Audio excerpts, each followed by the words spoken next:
Hey everyone, this is going to be Chris, and we're going to do what sold on eBay this week. It's been a little bit of a while. I think it's actually been more than a week. Had some pretty good sales over the last week and a half, so we're going to definitely get right into it. Once again, thank you everyone. Definitely subscribe if you're not subscribing. Click the upvote and like buttons and all that fun stuff if you're not a part of the feed yet, and definitely do this. I do videos like this pretty much every week or two. What sold on eBay today didn't include any of the Amazon stuff because there was just so much eBay stuff in the last couple days that it filled up this whole video. So maybe I'll do a separate video on Amazon. If you want to see my Amazon Etsy sales, definitely leave a comment below and I will definitely consider it for a future video. Let's get right into it, shall we? As I can see my picture here off. All right. So the big news of this week was I sold that painting that I bought for $5. Some of you have seen about this. Some of you have asked about this. I do purchase art from time to time as I like to look at the stuff. And as a pro tip, a lot of people don't look at art at Goodwill. They don't look at the frames. They just sit there. And I can't tell you how many times I've picked some of the most amazing things out of those. So that's just a pro tip for you guys. I'm not going to explain you what to look for and all that kind of stuff. We'll leave that up to other people, but I will tell you that some of the best hidden gems I've ever found in a thrift shop have been art, I'm gonna say. So with that being said, this Ian Hornick painting sold. I actually took a best offer for $300 for it. Kind of low plus shipping, so it was like $350. Really low of what it's worth. This painting is probably worth between, I would say, about $800 to $1,500 its value. Like if you were to, like, if someone was to appraise it. So $300 was a big hit. You might say, yes, it's an amazing painting. I probably should have kept it for myself, but I paid $5 for it. Sold it for $300 plus shipping. To me, that's a win. Anyways, amazing painting. I hate to see it go. Piece of art history, all that fun stuff. And so, yeah, I look for the next one. So about every year, I find a really cool piece of art that goes for a pretty good amount of money. So this was the one this year. Hopefully, I can go out and find more stuff because it's like the more you go out and look, the better percentage of you're finding stuff. So, like I said, definitely pro tip: take a look at those frames and stuff like that for sure. Next up is this Bruce Springsteen fan magazine book collection. I talked about this before in the past. This was a few months ago. I purchased a huge amount of Bruce Springsteen books and magazines for $20. It was a box. It was full. And I separated I guess Bruce Springsteen has his own fan magazine, believe it or not. And I separated those from all this stuff. And the fan magazines sold within 2 or 3 days after listening to him for like $100 and something just for the magazines themselves, because some of them were older issues. They were pretty old, from the 80s, and some of them were in from the 90s. But for an original investment of $20, definitely really good. Finally sold these. These have been sitting around for a while. Took a best offer. Actually, these sold on a 40% off sale, $35.99 plus $7.99 shipping, as this is going to ship a large priority box, as all this fit nicely into one of those. So definitely be utilizing the large priority box on these. Glad these are gone. Like I said, I've been doing a huge sale on my store because I want to clear out as much stuff as possible, because there's a lot of things that I'm working on that's not eBay related right now, and I feel like eBay is kind of taking up a little bit too much of my time when like I said, there's so much other things going on with my other side businesses and things that I need to really start to concentrate on those, as a lot of that stuff is growing like crazy. I can't even say it, guys. It's nuts. Next up is the Sharp View Cam. This sold for $53.99 plus $17.99 shipping. This was purchased at a Goodwill for, I think it was like $20 or under $20. And the reason why I bought it, it was like in mint condition. It came with all these accessories. And I tested everything and it worked really good. There was a case and it was in pretty good condition. I would rate the condition 9 out of 10. I definitely test these. I come from an old video background, so I know a lot about these kind of machines and these mini DV cameras and how to fix them. And I think what happened was This was actually probably something that was donated because the tape that was in it was malfunctioning. So I think whoever owned it thought that this whole thing was just broken. And you get a lot of that once you get into electronics long enough. You know how to fix certain things, and someone that might think that a machine or a unit or whatever is completely broken, it just needs one little thing fixed. And sometimes it's even just like a cleaning of a something or another, and it'll work. So what this was there was a malfunctioning tape. I took it out, and the tape was all twisted up inside of the unit. So I just had to come and unravel it and pull it out, clean it up, put another tape in, charge it, and it worked perfectly. I was just like, oh, that was the only problem with it. I did a bunch of tests, so definitely this is one of those things where I spent way too much time on this, and I probably should have. But like I said, it was a good unit. I tried to get $100 for this for the longest time, but it ended up selling for the 40% off sale. So I'm kind of bummed because I actually should have probably kept this, as I have a bunch of old family mini DV tapes from when my son was young. That this would have actually been a great player to at least put all the stuff to digitize all that analog stuff. So definitely look out for different things. So I guess as a pro tip, as I think I'm gonna drop some, I guess I'll put some knowledge out here. When you see these at Goodwill, first off, just look at their condition. If it's beat to shit, you probably don't want to buy it. Even though if it's like, it's showing a comp of $100, if it's beat, it's dirty, it's yucky, you don't want to mess with it. There's rarely any camcorders, to be honest, that you're gonna get good money for. That's all beat up and dirty. That's just a pro tip. And so what I really meant to say was just look up the model number if it's in good condition, and just see what the comps are. As you can see, you're gonna find when you deal with camcorders, especially older ones, is that one style is gonna run a crazy amount of pricing. It's not going to be like, oh, these are all going for around $60. These are all going for around 80. And you're going to find stuff that's going to be like one sold for 30, one sold for 50, one sold for 80, one sold for 100. You're going to see that. So basically just use your logic when you're buying these things. Definitely. And another pro tip, geez, I'll just pro tip after pro tip for you guys.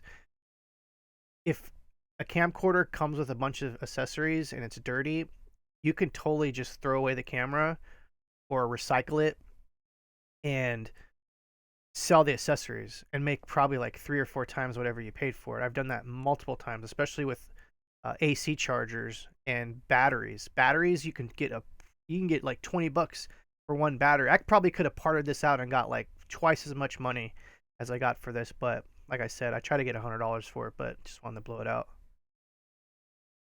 Next up is this flip camera. I purchased this at a yard sale a few months back, and what it was a sealed, designed by you flip camera, brand new. This came from a movie person that worked on a movie. I guess they gave these out as swag gifts. So this movie, Ides of March in 2011, they made these special editions for the camera for the crew. And this person just never used it, and so I actually bought 2 of them. I should probably list the other one. Anyways, this sold for $29.99 plus $5.99 shipping. These were going for like some of the other ones were going for like 80 or $60, so that's why I was like excited when I bought these. But $29.99 for a $5 investment's not bad. Next up are these Allen and Ginter cards. I talked about this a few videos ago. I picked these up for $1 each at a thrift shop, and I talked about how like, oh, like this red one was the reason why I bought everything, because it's a pretty rare card. Only 5 of them were made, and it's 5 out of 5.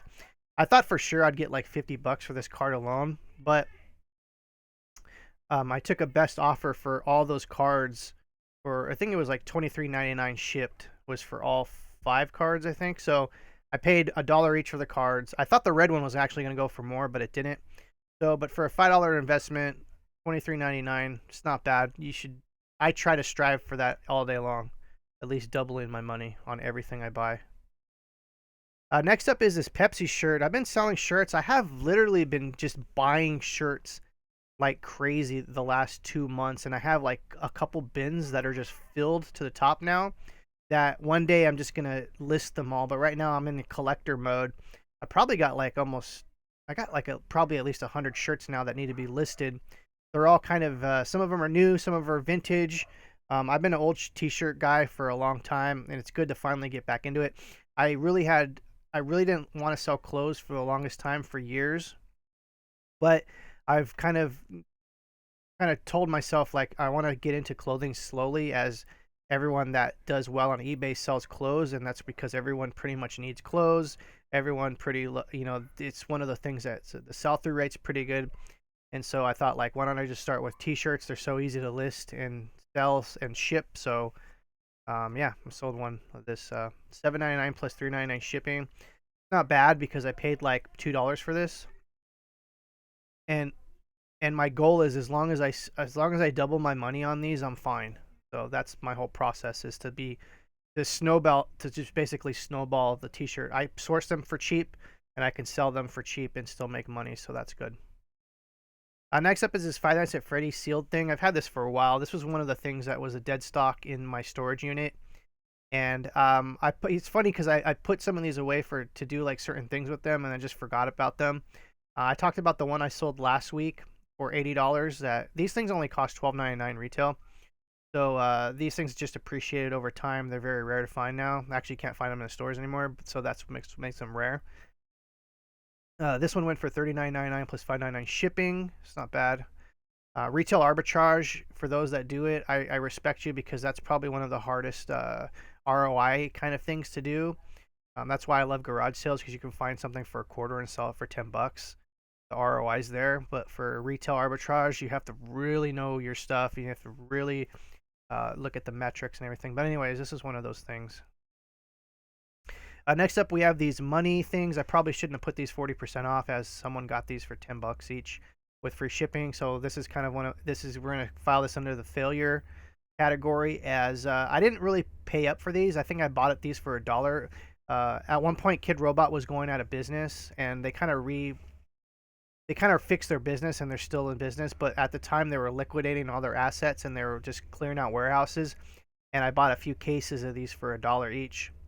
And I've been selling them over the years for, like, between $15 to $20 each. I put this on half price, or 40% off, and forgot to at least change the shipping on this. So whoever got this actually still got a good deal, and I still made money, but it was something that I probably should have worked out before.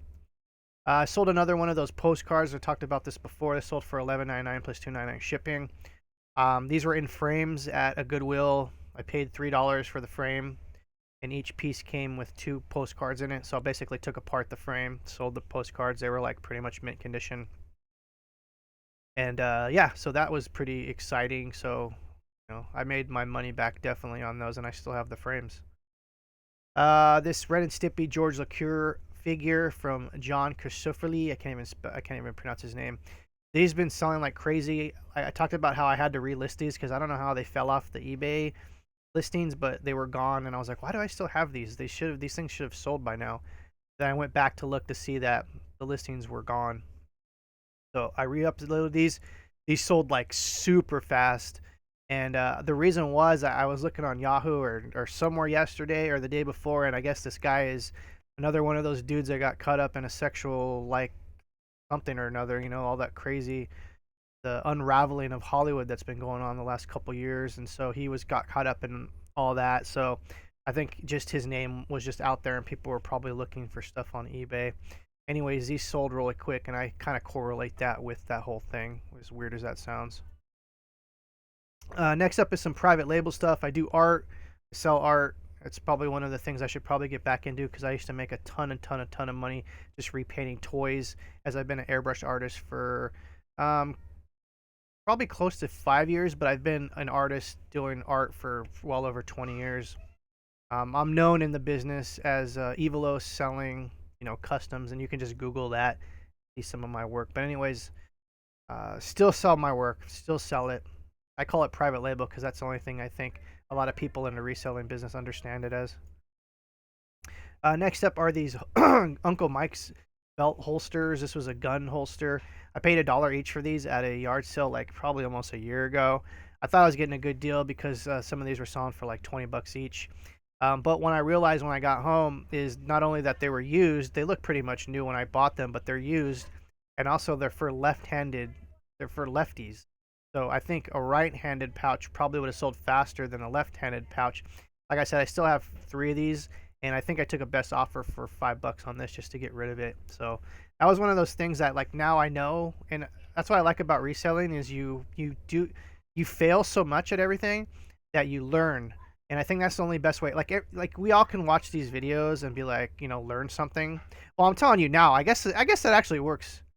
So I guess it's bad. I guess it's bad for us who actually go through the fire. It's good for you guys that don't even have to go through the fire to learn all these tips. But what I was gonna say was failure is the best teacher, and I learned on this one that definitely look out for right-handed gun holders are probably gonna sell better than left-handed gun holders. So there's that. Next up is this Dodger Medallion Collector's Book thing. I've had these for a while. I don't know what year was this, 2005. So my son was like a year old when these came out. These came with newspapers, and newspapers are rip newspapers. I guess like every day, these medallions would come with a special edition newspaper. So I'd go to the supermarkets, buy a bunch of newspapers, and then put them in the recycle bin. And I was trying to collect sets of these things and then try to sell them. This was a long time ago. So I had these forever and ended up just selling the last ones of these lately, which is crazy to think that people still want older Dodger stuff, even though these players are long gone. Anyways, that's that. Still selling DVDs. Got the Psycho Gothic Lolita. Oh man, there are so many movies that I've sold that I wish I probably would have watched. This is definitely not one of the ones that I probably would have wanted to watch, but just to let you know, still selling DVDs, still have a huge amount of DVDs. I can't even tell you guys. Next up, we have the 74 Snowflake Cupcake Holder wrapper things for cupcakes. I had these on Etsy for a while too, and they didn't sell. This is one of those things when we were moving, my wife was going to throw these out, and I was just like, nah, let me put them on eBay. I might get a few bucks for them. Sure enough, like almost a freaking year later, we sold this, so there's that. Once again, I want to thank everyone for watching. Definitely click the like button, subscribe if you're not subscribed. Leave a comment below if there's any questions you have on anything. And yeah, so everything's going good for me, just kind of going through the motions, and I hope everyone had a great Easter. And I definitely appreciate everyone's support. Things are crazy right now in my world, like insane, insane, insane. So there's definitely that. I really appreciate everyone's support. So definitely click the like button, subscribe, upvotes if you're on Steemit, DLive, DTube, all that fun stuff. And we'll see you guys soon. Take care.